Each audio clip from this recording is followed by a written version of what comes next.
Marcher pour m'évader, me purifier, faire le vide et me réaligner. J'ai longtemps marché pour apaiser le bruit incessant qui tourmentait mon esprit et pour alléger la charge physique que représentaient les claques que la vie me faisait subir. La marche correspondait à une logique qui m'avait toujours servi. Si ton esprit souffre, active le corps. Depuis 2017, cette activité m'a accompagné dans les meilleurs comme dans les pires moments. Je savais que je pouvais toujours compter sur elle pour me sortir la tête du derrière et remettre les pendules à l'heure. Ces milliers de kilomètres ont donné naissance à des pensées latentes qui ne demandaient que la stimulation du corps pour être extraites des profondeurs de mon âme. La marche est une rivière paisible qui irrigue notre être d'une effluve douce et féconde. Un geste millénaire et anodin en soi, mais qui permet à chaque foulée de se libérer du fardeau de son identité. C'est un moment de grâce durant lequel le poids du mental ne se fait plus sentir. Maintenant dépourvu de cette charge, l'âme arrive enfin à se reconnecter avec ce qui la fait vibrer. Malgré que ce soit un état temporaire, c'est cet état d'euphorie que je cherchais à retrouver à chacune de mes sorties. Pendant des années, j'alternais entre périodes d'ascétisme et d'épicurisme sans jamais trouver l'équilibre juste. Malgré l'oscillation entre ces deux pôles, la marche fut le fil d'Ariane qui mènera plus tard à des prises de conscience et à des moments de révélation. La loi de l'instrument de Maslow nous apprend que l'humain tend à surestimer la confiance qu'il a envers certains outils. Ce biais donne naissance à la formule bien connue du marteau pour lequel chaque problème est un clou. Dans mon cas, la marche est devenue un marteau. Trop d'une chose tue la chose. Trop d'impôts tue l'impôt. Trop de technologie tue la technologie. Et trop de marche tue la marche.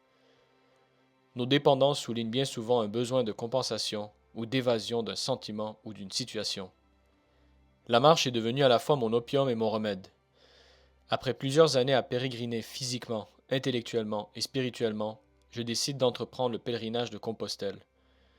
Ce chemin millénaire qui traverse l'Espagne d'est en ouest a mené des millions de pèlerins vers Saint-Jacques, en quête d'expiation, de délivrance ou de rédemption.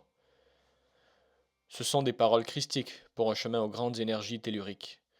Une autoroute spirituelle empreinte d'un mysticisme religieux, de culte druidique et de croyances païennes. Beaucoup de pèlerins y apportent avec eux le poids de leurs souffrances en espérant en être purgés. La maladie, la mort imminente ou récente d'un proche, un besoin de recalibrage spirituel, la recherche de sens, mais surtout un besoin d'atténuer la saturation de bruit, d'images et de slogans d'un monde moderne en pleine perdition. Un monde où l'individu est réduit à l'état de consommateur passif et dans lequel ses qualités sont réduites à leur valeur marchande. Une logique civilisationnelle qui a réduit le lien social au contrat. Toutes ces tendances à bureaucratiser, judiciariser, contractualiser et institutionnaliser des comportements et des dynamiques sociales autrefois organiques ont éloigné les hommes de leur instinct et de leur capacité à appréhender le réel qui se cache bien trop souvent derrière des abstractions. Les mots ont remplacé les gestes et c'est cette capacité à enfanter une réalité par la parole qui a atrophié nos capacités à voir le monde pour ce qu'il est réellement. Le rationalisme, en tant que maladie mentale de la raison, considère la rationalité comme seule source possible de connaissance du monde. Cette grille de lecture cartésienne a provoqué une rupture avec le monde de l'instinct et de la révélation, en faisant du matérialisme la seule et unique grille de lecture possible. Au-delà de la perception de nos sens, un autre monde nous est accessible par la puissance de notre esprit. Je me trompe peut-être, mais c'est un besoin de réconcilier le matériel et l'immatériel, le transcendant et l'immanent, qui alimente ce désir et ce besoin de cheminer vers Saint-Jacques. Si cet esprit n'est pas le catalyseur qui pousse à entreprendre ce périple, ce sont néanmoins des réflexions et des énigmes qui se présentent à nous tout au long du parcours et au terme de celui-ci. Pour évoquer la puissance de ce chemin, il est inutile de faire appel à chaque instant vécu pour en exprimer la profondeur. Je partage avec vous une page de mon journal que j'ai rédigée au terme de ce parcours, et qui, je l'espère, rendra justice à l'esprit de ce chemin et à la marche. Vous comprendrez qu'à l'issue de ce voyage, un travail d'alchimie est nécessaire. Donner une forme physique à l'immatérialité relève du mystère christique, puisqu'il s'agit de transsubstantuer la matière. Les lois immanentes qui régissent le monde matériel et le plan astral demandent à être réconciliées afin de donner naissance à la mission transmise par ce voyage initiatique. Suite à cette lecture, je raconterai comment s'est déployé ce projet d'alchimie. À ceux qui cheminent. Lorsque l'on entend des adages plutôt clichés concernant les voyages, nous croyons comprendre ce qu'ils veulent dire, alors qu'en réalité, l'expérience est tout autre. On parle de changement de perspective, de prise de conscience, d'harmonie, d'ouverture et de vulnérabilité, mais ce ne sont que des mots qui prennent vie qu'une fois qu'ils sont ressentis dans notre chair. Ma première prise de vue sur l'Europe fut le spectaculaire panorama du Finistère breton. C'est à cet instant que pour la première fois, j'ai ressenti que ma vie venait de prendre une toute autre direction. Direction, un euphémisme à très faible portée pour décrire ce qui deviendrait 6 semaines plus tard une expérience transcendante et riche en émotions. Un parcours où se mêlent amour, spiritualité, amitié, fraternité, souffrance et abnégation. Chacun d'entre nous est arrivé sur le chemin avec un bagage unique et des motivations différentes. On réalise très rapidement que l'objectif final, étant d'atteindre Saint-Jacques, n'est qu'un prétexte pour purifier son corps, son âme et son esprit, en plus d'assister les autres dans ce même cheminement intérieur. Des intuitions sont parfois validées par de purs inconnus, par le truchement d'un compliment, d'une question, d'une remarque, et tout cela, sans pudeur, sans jugement, toujours marqué par une grande authenticité et bienveillance. C'est à travers le regard des autres et la manière dont nos paroles rebondissent par la médiation du dialogue que nous donnons naissance à des pensées latentes. Grâce aux autres, nous apprenons à purger notre âme de vieux schémas inutiles pour enfin élever notre conscience vers les aspects les plus fondamentaux de notre existence. Tout au long du chemin, notre sac est de plus en plus léger, chose plutôt symbolique, sachant que de la même manière, notre âme le devient tout autant. À chaque pas, ce sont des parties de nous que nous laissons sur ce chemin. Ensuite, un matin comme tous les autres, on emporte son sac pour cheminer une dernière fois vers Santiago. En arrivant, une véritable douche froide nous attend. Le constat que cette marche est bel et bien terminée, mais que nous n'avons pas encore purgé tout ce qui ne nous servait plus. Nous sommes aussi immédiatement affligés par une sorte d'anxiété paralysante, prenant vie sous la forme d'une question. Et maintenant quoi? Ce qui fait la beauté de ce pèlerinage, ou peut-être de tout pèlerinage, est la capacité à se détacher des préoccupations passées et futures, en retirant son masque et en se libérant de ses fausses illusions, pour enfin vivre à 100% dans l'instant présent. Comme disent les nomades du nord de l'Afrique, hier est terminé et demain n'est pas encore arrivé.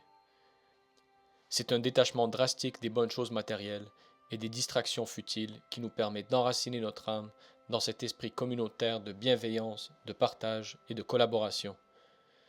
Par l'adversité, les vrais caractères sont révélés. On apprend à partager sans pudeur nos souffrances, nos joies, nos rêves, nos névroses, et parfois même des secrets enfouis dans les profondeurs les plus sombres. Un constat important en cette fin de parcours est cette fameuse question de l'enracinement. Cette notion qui, je crois, correspond bien plus à l'attachement que nous avons envers ceux qui peuplent notre quotidien qu'un territoire géographique particulier. Le retour à la normale signifie pour plusieurs un réancrage dans de vieux schémas, en plus d'une certaine anxiété par rapport aux perspectives futures. Tous des concepts absents de ce pèlerinage. Au-delà de la marche et de la vitesse à laquelle nous parcourons tous ces kilomètres, ce sont les gens et les émotions qu'ils nous font vivre que nous préserverons pour toujours. Ce sont aussi ces valeurs de partage, d'harmonie, de bienveillance, de résilience, d'abnégation et d'affection désintéressée que nous devons transporter dans notre quotidien. Le chemin est un esprit qu'il faut distiller partout autour de nous. C'est un rite de passage que devrait entreprendre toute personne qui se bute à une impasse à un moment de sa vie. C'est aussi une aventure pour tout individu amoureux de la nature et de la vitalité qu'apporte le mouvement. Marcher est incontestablement l'une des actions les plus naturelles pour l'homme. Ce n'est donc pas un hasard que sa répétition permette d'unifier le corps et l'esprit, avant de se synchroniser avec le rythme de la nature et le niveau de conscience des personnes avec qui l'on partage cette aventure. Ces paroles font écho aux nombreuses traditions initiatiques qui ont vocation à faciliter la purge et l'élimination de conditionnements qui empêchent notre ascension spirituelle. C'est de l'union du corps et de l'esprit dont il est sujet. Le dépouillement et la sobriété sont des conditions qui rendent limpide notre vision et permettent à la lumière d'éclairer la part d'ombre qui nous était jusqu'alors inconsciente. Au terme de ce pèlerinage, il était prévu que je me rende en Bretagne afin de suivre un stage avec un paysan boulanger. Depuis plus de 7 ans, je m'intéressais aux mutations de nos systèmes alimentaires, plus précisément de l'érosion de notre souveraineté, qu'elle soit alimentaire, financière, intellectuelle, spirituelle ou médicale. Je ressentais chez mes contemporains un renoncement à l'autonomie qui est bien démontré par le salariat généralisé, l'aliénation consumériste et l'infantilisation par une variété de castes d'experts. À travers cela, j'ai tenté de filtrer les thématiques centrales, les plus urgentes, de celles que l'on peut considérer comme étant périphériques. Nous pouvons passer notre vie à choisir les mauvais combats, tout en devenant des alliés objectifs et des idiots utiles d'une logique que l'on essaie de combattre. La connaissance de soi est essentielle, sachant que la réalisation de nos déterminismes, incluant nos forces et nos faiblesses, est impérative à cette mission. Ayant une sensibilité pour l'esthétique et l'harmonisation des choses, cette force est canalisée en moi par la cuisine et l'alimentation. D'abord par un désir épicurien d'exprimer la beauté de la nature à travers la création d'un plat, mais en second temps, d'exalter les qualités nutritionnelles des aliments. Quand une âme est dotée d'une sensibilité et d'une conscience profonde, le chemin de l'autodidaxie devient une nécessité. Dans un contexte moderne de rupture de transmission de la connaissance entre les générations, aller soi-même à la recherche de réponses devient inévitable. Cela se traduit par une méthode de travail non linéaire et transversale qui forge l'esprit de synthèse et le chevauchement de différents domaines de connaissances. Plonger au cœur du sujet de l'alimentation, c'est d'abord s'intéresser à l'origine de toute chose, la semence. Le parcours doit être synthétisé de la semence à la table et dans certains cas malheureusement, de la semence à l'hôpital. Au cœur de problème, il y a le délitement graduel de notre souveraineté, qui d'abord commence par une logique civilisationnelle qui tend vers la centralisation, l'homogénéisation et la consommation. Quand le vivant devient une marchandise, il y a alors une volonté de commercialiser quelque chose qui, pour l'être, doit être uniformisé et standardisé. Pour que l'homme accepte l'inacceptable, il a fallu le déposséder de son savoir afin de le rendre dépendant à une multitude d'autorités extérieures. Cette parcellisation de la connaissance que l'on connaît sous l'appellation de Fordisme ou d'hyperspécialisation a rompu l'unité totale que représente le travail. Le travail, pour qu'il ait un sens, doit permettre l'enracinement par la maîtrise d'un processus dans sa totalité. Travailler est avant tout un acte de création qui permet de rendre compte de la dimension divine de l'être humain. Par la sectorisation de la connaissance, l'humain est devenu un âne diplômé, incapable de réfléchir en dehors de sa sphère de compétences. La plupart des gens sont aujourd'hui dépassés par le progrès technique qui menace intimement la pertinence de leur emploi. La spécialisation est devenue un handicap dans un monde où tout est marchandise. La dépendance à des éléments extérieurs sur lesquels nous n'avons aucun contrôle a érodé nos capacités d'autonomie, en commençant par la production et la transformation de nos aliments. La perte progressive de contrôle sur nos systèmes alimentaires, qui sont à la base de la survie et de la santé humaine, ont accordé à de larges organisations un pouvoir disproportionné sur notre capacité à s'alimenter sainement et à se guérir naturellement. Le complexe pharmaco-chimique, en tandem avec l'industrie agroalimentaire, ont fait de la production alimentaire un marché. Ce marché étant aujourd'hui mondialisé, il a mis en compétition tous les paysans du monde entier qui se sont vus dépossédés de leurs terres, d'une culture, d'un art de vivre et des traditions parfois millénaires. Aux grands problèmes, il faut de grandes solutions, mais par quelle porte faut-il entrer? La subversion politique ne peut être menée de front face aux divers pouvoirs qui ont le monopole de la violence, des finances et des médias.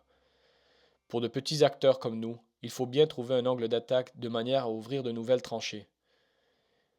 Les mouvements de révolte populaire et paysans ne sont pas étrangers au pouvoir politique ni à l'histoire. Mais en lumière de l'ineptie des classes dirigeantes et de la vitesse à laquelle s'est opérée la rupture de la chaîne de transmission en seulement 2 générations, nous n'avons plus le droit d'extérioriser la responsabilité. La centralisation des moyens de production et du pouvoir, ainsi que toutes les atteintes à la diversité du vivant, par des logiques de stérilisation et d'homogénéisation des cultures et des méthodes industrielles, nous imposent un changement de paradigme dans lequel la décentralisation des savoirs devient un impératif pour maintenir et promouvoir notre souveraineté. Pour ma part, suite à cette initiation sur le chemin de Compostelle et mon stage avec un paysan boulanger en Bretagne, le pain s'est révélé à moi comme catalyseur d'autonomie, tout en étant le point d'entrée vers l'enseignement de savoirs négligés. Parce que le pain est bien plus qu'un simple aliment. Il est le fruit d'une alliance millénaire entre l'homme et la nature, un pacte silencieux, scellé par le feu et le temps. En lui redonnant sa juste place, nous réhabilitons la nourriture comme premier rempart contre la maladie et socle de notre souveraineté alimentaire. Mais au-delà de sa fonction nourricière, le pain est un symbole de résistance, un ferment de subversion dont la portée dépasse le fournil. Le pain au levain, par son lent processus, nous enseigne une leçon essentielle, celle de reprendre possession du temps, de ne plus le subir, mais de le façonner à l'image de la pâte qui lève sous la main du boulanger. Le levain, matrice vivante et vibrante, incarne le souffle du temps et la mémoire des siècles. Comme toute existence, il s'éveille, croît et s'épanouit dans la lenteur, nous rappelant que la véritable transformation s'opère dans l'harmonie des cycles naturels. Dans ces fermentations silencieuses résonne l'écho d'un savoir ancestral où les quatre éléments s'unissent en une alchimie subtile, invitant l'homme à renouer avec le rythme sacré de la vie et à percevoir la nourriture non plus comme un simple aliment, mais comme un acte de création et de transmission. Comme beaucoup d'entre vous, je suis un petit joueur, mais j'ai un cœur immense et une soif inextinguible de liberté. J'ai introduit le sujet en parlant de la marche et du chemin de Compostelle. J'ai tenu à lancer un défi initiatique à ceux et celles qui cherchent une transformation intérieure qui leur permettra de se mettre en phase avec la mission confiée par leur Créateur. À défaut d'avoir été guidé par les anciens, il est possible de se reconnecter à une mémoire ancestrale en entreprenant ce chemin millénaire. Libéré du fardeau de la production et de la division du temps, vous pourrez réapprendre à vivre au rythme des mouvements de la nature et de votre horloge interne. Depuis quelques années, j'observe autour de moi une effervescence d'idées spirituelles issues d'anciennes traditions. Je suis fasciné de voir que cet éveil, si on peut l'appeler ainsi, se fait au-delà de toute structure religieuse coercitive ou même de tentative de prosélytisme. L'homme, et ce, de façon universelle, tente de renouer avec la transcendance en s'enracinant avec ce qui le relie à la terre et le connecte au ciel. C'est cet état d'esprit que vous trouverez sur le chemin de Saint-Jacques. C'est un périple qui ouvre la porte à une plus grande acceptation de soi, mais aussi des autres. Saint-Jacques de Compostelle est le lieu où se rencontrent tous les chemins et les destinées individuelles. Une toile d'araignée figurative se forme, nous permettant de voir l'état de symbiose et d'harmonie possible lorsque les hommes convergent vers un seul et même objectif.